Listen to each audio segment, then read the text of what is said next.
Good evening. We're ready to get started. Tonight, we're learning Maseches Yoma, Daf Mem Tes, and we are starting about a quarter of the way down, about 12 lines down, from the words Ba'e Rav Papa. Over the course of the last blot or so, we have been learning about some questions that Rav Papa had on the Gemara, and we're going to be learning one more question from Rav Papa, and a number of other questions that we will continue in the same theme, though authored by different people.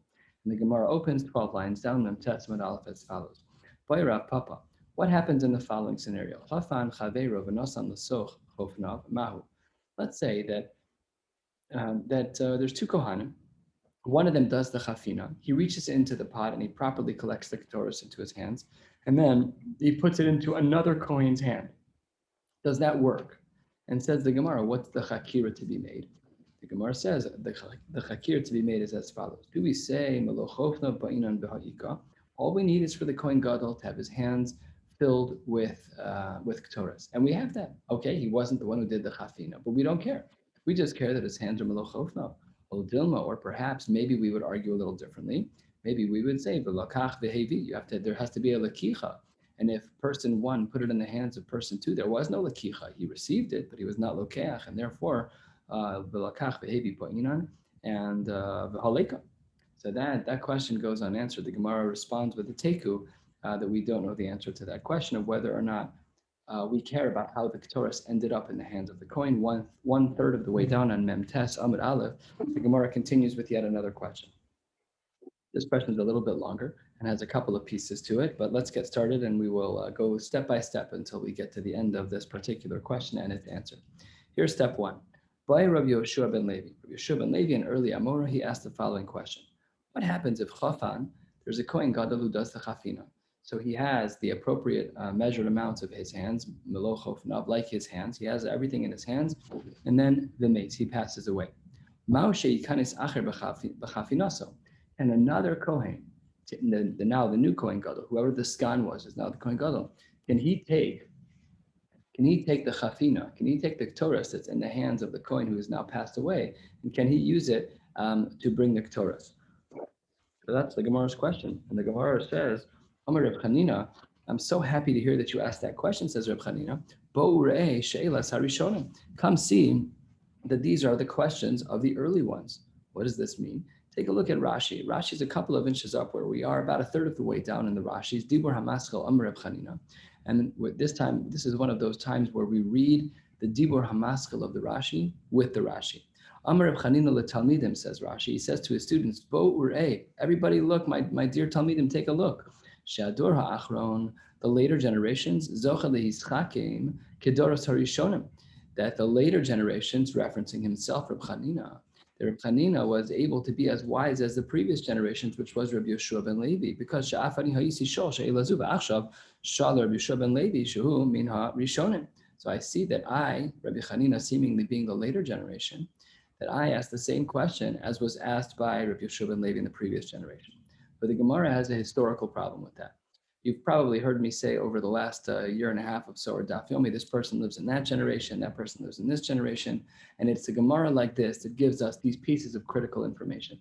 It says the Gemara, L'meimra, are you trying to say to Rabbi Yoshua ben Levi kashish? You think Rabbi Yoshua ben Levi is kashish? Kashish means the older one, that he's the older of the two. That was the way the Gemara was framed. The Rabbi Chanina seemed to say, hey, that question that I just heard, Givaldik, that used to be the old Rabbi Yoshua ben Levi's question. So it implies he's older. But says the Gemara, that can't be Pa'amar Rabbi Yoshua ben Levi. We have a story with Rabbi Yoshua ben Levi that says that Rabbi Yoshua ben Levi got a heter from Rabbi Chanina, the exact opposite. So we had a Havamina, the Gemara presents first that maybe Rabbi Yoshua ben Levi is older, but then the Gemara says it can't be because Rabbi Yoshua gave a heter. Rabbi Yoshua ben Levi, Rabbi Yoshua ben Levi, got a heter. Hiti Reb Chanina lishtos shachalayim b'Shabbos. So Rabbi Yoshua ben Levi seemed to have gotten a psak from Rabbi Chanina, which implies that Rabbi Yoshua is younger, Rabbi Chanina is older. So which one's right? First of all, we have to analyze the psak. The psak was that it's mutter to drink what's called kress. It's a liquid that has possibly some medical benefits. And the halacha is, as we learned in Maseches Shabbos, that one is allowed to drink a water that is not a medication on Shabbos, if it has medicinal benefits on Shabbos, because it just looks like you're eating a food. the proverbial chicken soup, right? The chicken soup is good for you. You're not feeling good. And the reason why you're eating the chicken soup is because you're not feeling good. Mutter v'mutter. So says the Gemara, Shimon Levi asked Shabbos Reb Chanina, can I drink the liquid of cress on Shabbos Shachalayim? And Rabbi Chanina said yes. So says the Gemara, what do you mean, lishtos? Of course that's mutter to drink. Well, what kind of shaila were you asking in the first place? Again, we're off the historical question for the moment. We'll come back to it. But lishtos, what would be the problem with drinking cress on Shabbos? Says Gemara, that's obvious. Pshita, we're almost halfway down Mem Testament. Al Pshita, Ditnan, the Mishnah writes, Kol ha'ochlen, ochel adam l'rafu, v'chol mashkin shoseh. You don't need a heter for that. That's an open Mishnah. That if you're eating a food, you're drinking a drink that is categorically a regular food, it just happens to, as a secondary benefit, also has medicinal value. You don't need to ask a shaila about that. That's mutter. So what was the shaila in the first place? So answers the Gemara, Rabbi Shimon Levi was really asking Rabbi Chanina. No, it wasn't just a question of can I drink the cress. The question was, can I be shochet? Can I also grind it? Because if you'll recall, the Isser Derabanan that we currently have to take medications on Shabbos is because of our concern of Shema Yishchot. We were afraid that people were going to possibly grind herbs into that fine product, which would then be dissolved into water and then be consumed by the person who's ill. That's the Gzera Derabanan. This Gzera Derabanan still stands today. And the Shulchan Aruch with the poskim to follow indicate that a person should not be taking medication on Shabbos unless a couple of things. Unless they're part of a prescription, and skipping a dose would be a problem. Unless a person is sick enough that they'll be what's called nafal limishkav or chola kol gufo. They're so sick that they'll end up in bed or they'll have an illness. Or if you're taking a preventative medication, this is all halacha l'maaseh, take a preventative medication that had you not taken it, you would be in bed. So to take it prophylactically would also be mutter. But the whole gzeira of taking medication on Shabbos is because of the concern of shechika, of grinding. So says the Gemara, the question that Rabbi Shimon Levi was asking Reb Chanina is whether or not it's even mutter to grind cress on Shabbos to make that liquid. And that seemingly was what Reb Chanina was making on. So says the Gemara, I don't understand the whole thing to start with. What was the status of the patient? If what you're telling me is that the patient had sakanas maves, it was life and death, of course it's going to be mutter. Meshra shari. That's of course the case. What was Rabbi Shimon Levi asking? If it was sakanas nefashos, you're not allowed to ask a shaila. This is also halacha l'maaseh. If you are in an emergency situation or what you think is an emergency situation, act now, ask later. Your responsibility is to save people's lives. Don't worry about the halachic piece. It's an avera to ask a shaila under those circumstances. You're obligated to act now and ask later. So pashut that if this person had a life and death scenario, Rabbi Shimon Levi run to Rabbi Chanina to go ask a shaila about sakanas nefashos, of course that's going to be mutter. So says the Gemara, it can't be that. But if there was no sakana, so then I don't understand. Mesar asir, then it should be categorically asir to do that. So what was the whole shaila that Rabbi Shimon Levi was asking Rabbi Chanina in the first place? Answers the Gemara, La'olam really dika sakanta. Really, it was pikuach nefashos. So why then was he asking a shaila? Because, says the Gemara, as we discussed earlier, cress was not actually a medical type of, it wasn't actually a medical ingredient. It was something that people used. It was the chicken soup of the day. So says the Gemara, B'hachi kami baile. Here was the real kasha that Rabbi Shimon Levi was asking Rabbi Chanina. A little bit more than halfway down Mem Testament Aleph. Mi masya. Does cress, does shachalayim really actually heal enough to the point that we would say the neful alayhu shabsa, that we should be mechal Shabbos on him? Olo masya, really it doesn't heal, and therefore below neful alayhu shabsa. And maybe we should not be mechal Shabbos. I could understand by sakanas nefashos. I understand that you want to grind something up that's actually a medicine that's going to help. Of course that's mutter. But can you grind something that doesn't help? It's chicken soup, it's cress, it's whatever it is, it barely helps. So therefore, that was the shaila that he was asking.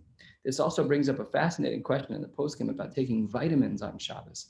Are vitamins in the category of medicine to the point that they're subject to the Isser Derabanan of taking medication on Shabbos? Or if they are, then they are subject to those rules. Or do we say, no, it's like drinking chicken soup? So that's a shaila that the poskim have. Ask your local Orthodox rabbi about taking vitamins on Shabbos. That is a unique shaila. Anyway, says the Gemara, now we've asked the side question on the side question. We tried to answer the question of the shachalayim, can you drink the cress? But that Mari Makom was brought to remind us, to teach us that Rabbi Chanina was actually the older one. And then that was all to answer the following statement of Rabbi Chanina, of Rabbi Shimon Levi, that he says, Chafanu meis, ma'oshe yikanes. We said that if the Kohen Gadol dies after Chafina, can we use the Torah that's in his hand? So it says the Gemara 2/3 of the way down. Rabbi Chanina, I don't understand what the problem was. Take a look at a beautiful Rashi. Rashi explains this so clearly. Rashi can be found. It's the next line. Hold on, let's just learn a little bit more. The Gemara says, Umay Shna Rabbi Chanina. Why is it that Rabbi Chanina was the one who was answering anything about medical stuff? If you had a question about Shachalimus, whether or not it had medical value, go ask a doctor. Why were you asking Rabbi Chanina? So the Gemara answers, Mishum de Baki Birifuosu. He was an expert in the medical world. So the expertise doesn't require an M and a D after your name, or a D and an O. It doesn't make a difference. If you're an expert, you're an expert. And in this case, the title doesn't matter. He was an expert when it came to medical things. What's the precedence for this that we see with Rabbi Chanina? Because the Gemara says, the Amar Rabbi Chanina made the following comment. Me'olam lo sha'alani adam al makas pir da lavana v'chaya. No one ever asked me the medical question about someone who got injured by a white animal, by a makas parda, by a mule that was white, who ever lived to tell the story. So we see clearly people were asking him Shaila. So asks the Gemara a tangential question about this. We see that people do get injured by these white mules and they live. So the Gemara, Ema v'chayas, not that v'chaya they lived, but v'chayas and they healed. No one ever fully got healed from such a kick from an animal. Says the Gemara, that's also not true. We see that people did get healed. The mitzi in Aramaic is from the word asa, aleph, and samech, which means to get healed. So we see that people do heal. So says the Gemara, you're right. You're right. From white ones, they get healed. But this animal wasn't a totally white animal. It was actually besumkan. It was red inhu. V'chivran reish kar aihu ka'amrinan. It was a red one that had white feet, and from that one, no one ever got fully healed. Anyways, says the Gemara, mikol makom. Nevertheless, shamamino. What do we hear from here? We learn from this whole story with, again, a lot of tangents, but we learn from the story. Rabbi Chanina kashish. We learned that Rabbi Chanina was actually older than Rabbi Yeshua ben Levi, but you presented the Gemara. The Gemara presented 1/3 of the way down to indicate. The Gemara presented that Rabbi Yeshua ben Levi seemed to have been older. So the Gemara answers, Alahachi Kamar, Sha'altan Kishe'ela Shel Rishonim. What does this mean? That you asked the question of the original ones. So take a look at Rashi. Rashi is about halfway down on the page. Dibur Hamaschil Alahachi Kamar. Says the Gemara. Alahachi Kamar Rabbi Chanina L'Talmidav. We misspoke. The Gemara that we initially understood as Rabbi Yeshua ben Levi being the elder is incorrect. Rabbi Chanina said to his students, Bo ur'eh she'elasan shel achronim, the later ones, Rabbi Yeshua ben Levi, the one who was younger than I am, says Rabbi Chanina. That was kishe'elasi she'ani min harishonim, says Rabbi Chanina, I am the original ones, I'm the older one. And that Sha'afani Ha'isi Miskasha asked the same question he did. So Baruch Hashem, says Rabbi Chanina, the next generation of Yeshua ben Levi was asking Bam Kashas just like my generation was. And that's what the Gemara means. And now everything fits together. Kaftor V'ferach, it's perfect. Because when we initially heard our statement from Rabbi Yeshua ben Levi and we said, oh, beautiful, the Rishonim asked the same question. The Rishonim was Rabbi Chanina, and therefore the age works out. And in fact, Rabbi Chanina was older. Umi Amar Rabbi Chanina Hachi. Does Rabbi Chanina actually hold this way? Hold what way? Take a look at Rashi again. Rashi a little bit more than halfway down. Does Rabbi Chanina really hold me mesafkale? Does he actually have any doubt about inichnas achar b'chafina ilo? Does he actually have a doubt about whether or not the chafina, the collected ktoris in the hands of the Kohen Gadol who died, can another Kohen, the Skan, come in and take the ktoris from his hands and go use it? Does he really have a doubt about that? After all, says the Gemara, 3/4 of the way down, 15 lines, 12 lines before the end of the page, Amar Rabbi Chanina, in a slightly different case, but in one that we're going to try to learn from and compare from. So then the Gemara there says that we have a drasha. The pasuk says, the pasuk says bepar, and it says, I'm reading the wrong pasuk here. It says the pasuk reads V'zot yavo Aaron el hakodesh bepar ben bakar lechatas v'ayil leolah. So then the Gemara says V'amar Rabbi Chanina bepar. What drasha do we make from the word bepar when it says bepar ben chatas? So there the Gemara says bepar, but v'lo b'damo shel par. The Kohen Gadol has to bring his own par in order to bring his own dam. So if he cannot bring the zrikas hadam of a Kohen, let's say the Kohen dies after the shechita, which is the case that's being discussed here. So the shechita was done, Kohen Gadol dies before the zrika. The halacha is that he has to bring his own par, and he cannot bring the blood of the previous Kohen who died. Par v'lo b'damo shel par. And that's part number one of the argument. And part number two is Amar Reb Chanina ktores shechafna kodem shchitas hapar lo asa v'lo klum. So says the Gemara, you of course cannot use the chafina of the Kohen Gadol. How do I know? Because we hold that if the Kohen Gadol were to have died, then the Skan Kohen cannot use the blood from the par of Kohen Gadol number one. He has to bring a new par and then bring the Zrikas Hadam. And that second line that we learned from Rabbi Chanina is that we can't have it be that the Chafina is done until after the Zrikas Hadam. So if the timeline was like this, that Kohen Gadol number one did the Chafina and then he died, says the Gemara, that all of that falls apart because that has to be dependent on a Zrikas Hadam that the Skan Kohen didn't do. So we have to start the whole process over. So says the Gemara, we understand from Rabbi Chanina already what the halacha should be in this case, that the question that was posed at the top of the page, or 1/3 of the way down, I should say, about whether or not you can use the chafina of a Kohen who died, the answer should be no, of course not, because Rabbi Chanina himself doesn't allow for that. So it says the Gemara as a response, Hachi Kamar, you misunderstood. We become a boile because of the fact that we see that this was a question. We see that they were really inquiring as to whether or not a Kohen Gadol who died with a chafina in hand, if we could use the Torah that's in his hands, it must therefore be hamichlal. It implies tikasavar that someone was of the opinion bipar that when the Torah says the word bipar, that what's implied, ve'afilu b'damo shel par, that the Skan Kohen can even use the blood, the Zrikas Hadam, of the first Kohen who died, which is a shtik chiddush. That's not the drasha we learned before, but we see that there is now a shita that's against our havamina. Ulemai svira lei, and according to him, she'elasu k'she'elas harishon, and according to the opinion that holds that you're allowed to do the Zrikas Hadam of the par for which the first Kohen Gadol did the shchita, and then he died, and now the Skan Kohen is doing the Zrikas Hadam on that first animal, then Taka, it's a good question. Can you do the chafina, yes or no? Very good. My Haviyallah, how do we paskin in such a case? It says the Gemara, there's as follows. Amara, Papa, two radical approaches. They're totally equal and opposite approaches here. If we say that a Kohen really needs to do the chafina twice, once outside the Kodesh and once inside the Kodesh, so then says the Gemara, if we hold that way, and we'll get into that sugya in a couple of minutes, if we hold that way, then so then there's no problem of the second Kohen, of the Skan Kohen, doing the chafina, the hamekaima chafina, because he's doing exactly what he should, which is a second chafina. That works out perfectly. But if we don't hold that the Kohen does two chafinas, so then that's where we have our machlokas between the two versions of our Gemara as we saw above. But Amar Le Rapuna, the first of the long lines, Mem Testament of 6 lines from the bottom. I would say the exact opposite svara.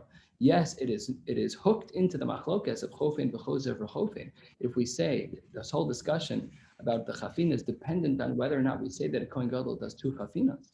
However, chofin v'chozer v'chofin lo yikanetz achar b'chafina. So because yeftar shlo yachtar v'lo yosir. If we hold that you have to do two chafinas, that's a big problem. Your hands are not the same exact size as the other Kohen's hands. And therefore, the second chafina that you're going to do when you take from the Kohen who passed away will be a different size. And that's problematic. So it can't be like the initial approach. And really the machlokas that we saw earlier is only in a case where you hold that there's one chafina of the Kohen Gadol and not two. The Bayalahu, let's get into the sugya about whether or not we require shtei chafinos. The Bayalahu, in regard to chofin, chozer, v'chofin, do we say that, Olam? Do we require that when the Kohen Gadol is doing the Ktoras, and he does the chafina, and he takes his hands and he puts them inside and he scoops up the Ktoras, do we require that he does it twice, once inside and once outside the Kodesh? Yes or no? So says the Gemara, Tashma, let's try attempt number 1. This will get rejected momentarily. Tashma, we have a brisa.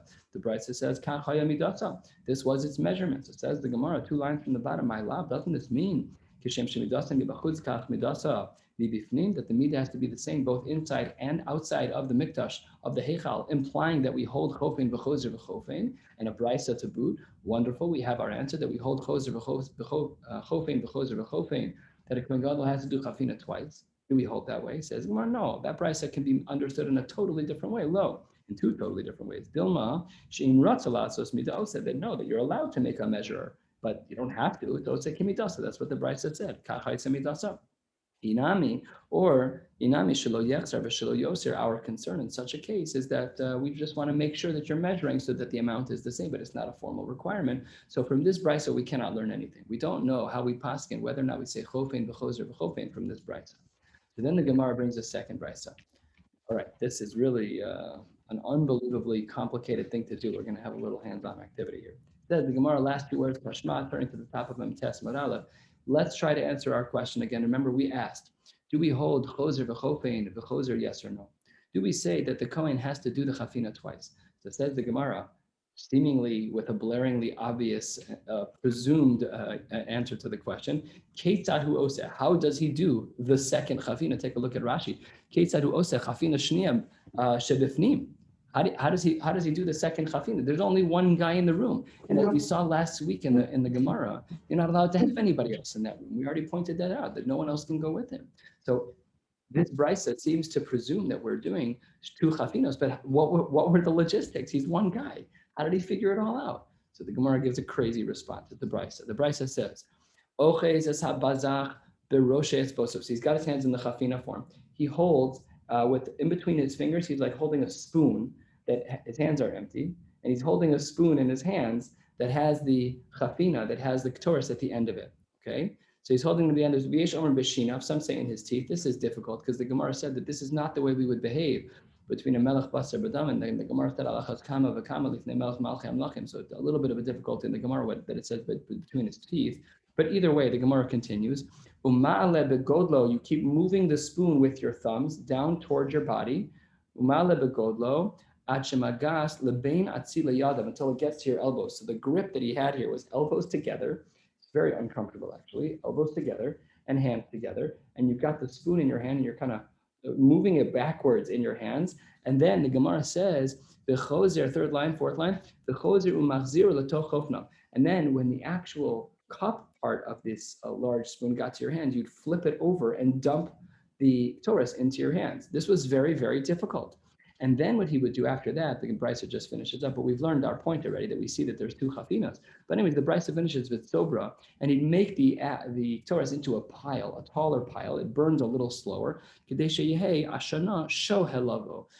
fire will take a little bit longer to come because it's all stacked one on top of the other, and the fire is going to come from the bottom. The Yesh Omerman, this Brisa continues to say, some say, no, the opposite. You spread it out all over the fire, all over the coals to make sure that the fire comes up faster. And then the Brisa adds, "V'zohi avoda kasha shebemikdash." This is the hardest avoda in the mikdash. Based on the logistics the Gemara described, it's not so surprising to say that. You've got your hands cupped, you've got your elbows together, and you're taking a spoon that you're drawing back with your thumbs. It has the chafin at the end. You have to balance all the Torahs on the other side, which is a whole handful worth of Torahs. It's like perfect balance, very difficult. But then the Gemara says, but you said this is the hardest one. You said, "V'zohi avoda kasha shebemikdash." Zohi v'sulo. Nothing else is hard. We had this Gemara a couple of days ago. That's why a couple of days ago, maybe it was Shabbos even, I don't remember. We said on Shabbos or on Thursday that maybe chafina is difficult. Why is chafina difficult? Just scoop it up with your two hands. The answer is that you got to put your elbows together. And the second chafina is very difficult. But the Gemara has a problem with the language. Zohi v'sulo. There are other things that are very hard to do. Va'ika malika, va'ika kamitza. There are other things that are difficult to do. We said that the kamitza was very difficult. Once it was put in a machabas, once it was put in a pan, because you had your three fingers put against your palm, and you'd have some like matzah finger. You have to rub off the top and rub off the bottom. You can't just brush it into your hand. You have to actually smooth it out. Very difficult to do. So it says the Gemara, you're right. Ella zohi avoda kasha me avodos kasha shebemikdash. It's one of the many things that was difficult. Shmamina. What do we learn from this brisa that began at the top of the page? Chofen v'chozer v'chofen shmamina. Halacha l'maisa. If there is a Kohen Gadol, he has to do chafina twice. Once outside the mikdash, once outside the heichal, and once inside the heichal. Beautiful. Let's dig in a little bit more to one second. We're going to go to the very last word on the page and then we'll stop. Says the Gemara as follows. Well, let's say he did the shchita and right then the Kohen Gadol dies. What do we do with the Zrikas Adam? We referenced this sugya on the previous page. It would have been better to learn it in order. But nevertheless, the Gemara does speak about this sugya. Let's get into it. Do we say in a case that where the Kohen Gadol dies, after the shechita but before the zrika, do we say the drasha of bipar ve'afilu b'dama shel par, that the skan Kohen can even use the blood of a par that isn't his own? That the Kohen Gadol number one does the shechita and dies, and Kohen Gadol number two can pick up right where he left off, ve'afilu b'dama shel par, and he could use that blood. Oh, or perhaps we should say 2 lines before the wide lines halfway down. Maybe we should say bipar, that when the pasuk says the word par, it means v'lo b'dama shel par. Maybe the drasha should be that the skan Kohen Gadol, now the new Kohen Gadol, cannot take over where Kohen Gadol number one left off and died, but he has to start with his own part. So that's a shiloh. And the Gemara here has a whole bunch of different responses. Here's answer number one. Rabbi Chanina Omer, Bipar v'lo b'damo shel par. You're not allowed to do it. You have to start over. The next Kohen, the Kohen Gadol number two, the replacement Kohen, has to start over. Reish Lakish Omer Bepar ve'afilu b'dam shel par. He argues and says you can pick up right where you left off. You're allowed to do the Zrikas Adam. You, Kohen Gadol number 2, can do the Zrikas Adam from Shlita, from Kohen Gadol number 1. Rav, the first long line, Rav Ami Amar Bepar ve'lo b'dam shel par. He holds like the previous Shita Rabbi Chanina that the animal is not allowed to below b'dam shel par, that you have to start over. Kohen Gadol number 2 has to start over. And Rabbi Yitzchak Nafcha Amar Bepar ve'afilu b'dam shel par. He says you're allowed to pick up where the first Kohen left. It says the Gemara, asking against Rabbi Yitzchak Nafcha, who was the lenient and says that you can even pick up where Kohen Gadol left off. So again, the case is Kohen Gadol number 1 does shchita and dies.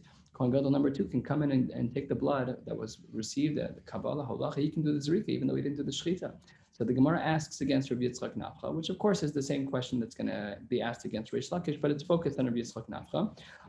Esive, Rabbi Ami, the Rabbi Yitzchak Nafcha, Nimnin, we have a din by Hilchos Pesach. We learn this in Maseches Pesachim, that let's say that a person joins a chabura for a korban Pesach. The halacha is you're allowed to back out until the shechita takes place.